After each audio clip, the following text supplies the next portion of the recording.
En prélude de l'atelier Gabon Durable, la Fondation Jane Goodall a entrepris une campagne de sensibilisation auprès des plus jeunes afin qu'ils relaient auprès de leurs parents l'avantage de préserver sa forêt et les primates qui y vivent pour l'équilibre du système.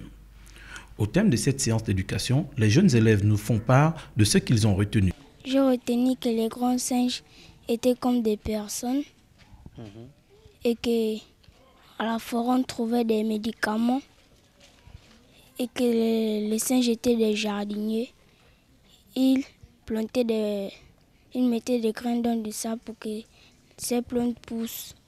J'ai retenu que les singes qui ont des mains, on les appelle les primates. Et j'ai retenu que si les braconniers tuent les grands singes, nous n'allons plus avoir des médicaments et nous n'allons plus avoir de l'oxygène. Parce que c'est les grands singes qui font pousser des arbres dans la forêt et les arbres nous produisent de l'oxygène. J'ai retenu qu'au Gabon, nous avons 3 grands singes qui sont l'homme, le chimpanzé et le gorille. J'ai retenu que les grands singes ont un coccyx et si tous les braconniers leur tuent, la forêt va disparaître. Les grands singes ont le droit d'être protégés, il ne faut pas leur tuer. Très assidus face aux explications des éducateurs, ces jeunes prouvent qu'ils ont bien assimilé les consignes données.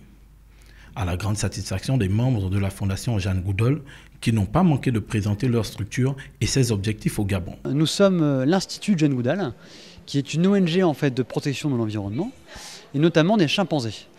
Jane Goodall est une femme qui a étudié les chimpanzés pendant maintenant, ça va faire 50 ans, plus de 50 ans qu'elle met des études auprès des chimpanzés.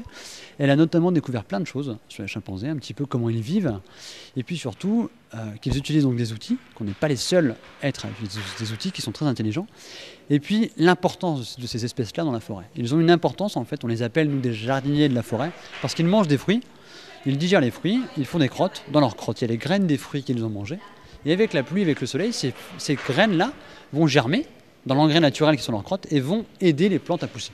Pas tous les arbres, mais beaucoup d'arbres en fait poussent grâce à des espèces spécifiques dans la forêt.